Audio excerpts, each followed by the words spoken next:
Shalom Yeladim. Let's continue talking about the Parsha. Well, let's imagine that we were walking in the Midbar. There aren't any stores. There aren't any restaurants. Can you imagine? The Bnei Israel got very worried. What were they going to eat? Nowhere were there stores. Nowhere was there food. Only lots and lots of sand. The Bnei Israel went to Moshe Rabbeinu and said, Moshe, you took us out of Mitzrayim. It was hard work, but at least we had food to eat. And now here in the Midbar, what are we going to do? Moshe Rabbeinu turned to Hashem and said, Hashem, your people are hungry. What should I tell them? So Hashem said, let everybody come out of their tents tomorrow morning, and they will see a miracle happen. From the Shemayim is going to come down something that looks like golden sand. But it is not going to be sand. It's going to be full of nourishing minerals. It's going to be the best food that they can imagine. And whatever they want it to taste like, it's going to taste like that.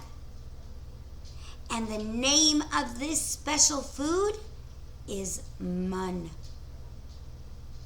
It comes min hashamayim. It comes from Shemayim. Now this Mann, you have to be very careful with it. There are some rules that you need to know. You may only collect enough for each person in your family. So if there were 5 people in the family, a mommy, a daddy, a sister, a brother, a baby, then we were allowed to collect 5 portions, 5 parts for each person in the family. Every family collected as many as the people in the family.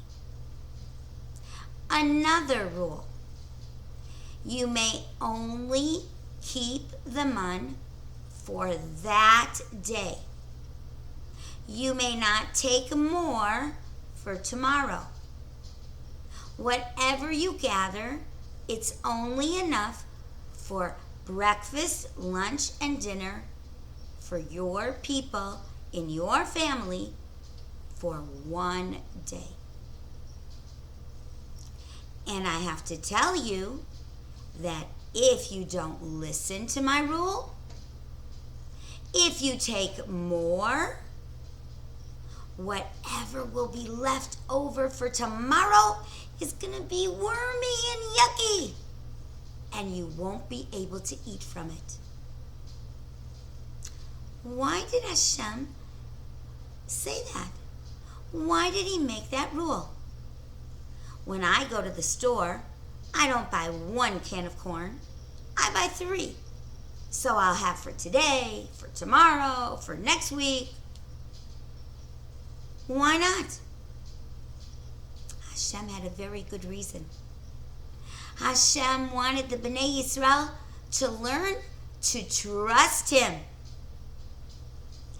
and to learn to ask from him. It was all in Hashem's hands. They had to believe that tomorrow food was going to come because Hashem had promised. Not because of them, but because of Hashem. Hashem was teaching them the midah of emunah, of believing that when Hashem says something, he keeps his promise. Hashem said, there's another rule that you should know. That on Shabbos, we don't collect Mann. Oh no. Are we going to be hungry on Shabbos? Nah. On Friday, Hashem is going to let everyone take 2 portions. Double. If there were 5 people in the family, the Abba was allowed to take 10 portions.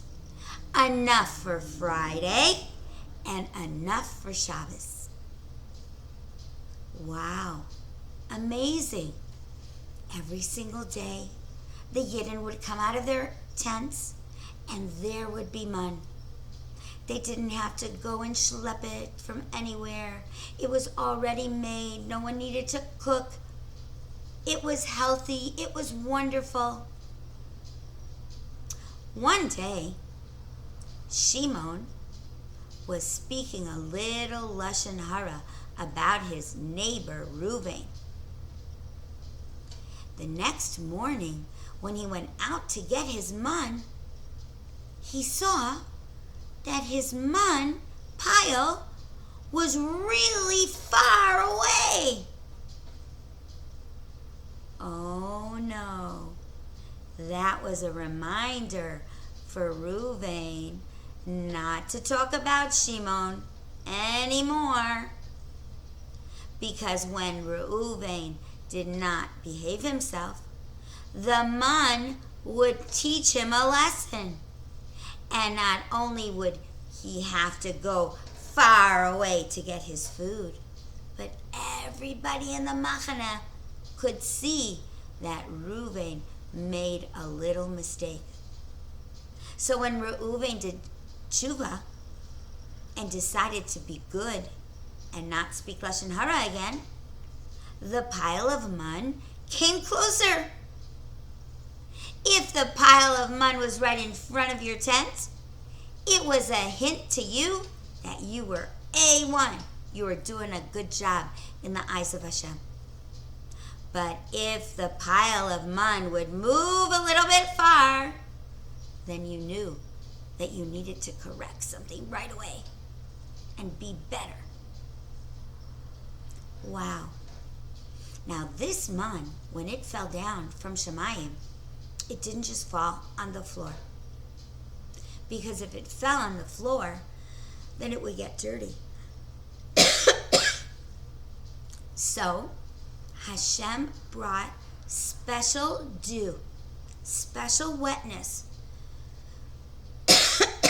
I'm sorry. Under the Mann. And then the Mann would fall, and that special dew, that towel, would cover the Mann on top. Wow. What a chesed from Hashem. Not only did it come down every day, not only did it come enough for everybody, not only did it taste amazing, but it was protected from the birds and the bugs. It was so wonderful, packaged special for the Yidden. What do we have today that reminds us about the Mann? But not just the Mann, but the double Mann that came Erev Shabbos. Do you remember, Yiladim? Something on our Shabbos table. What do we have 2 of on our Shabbos table? You may think the candles, but no. 2 chalot.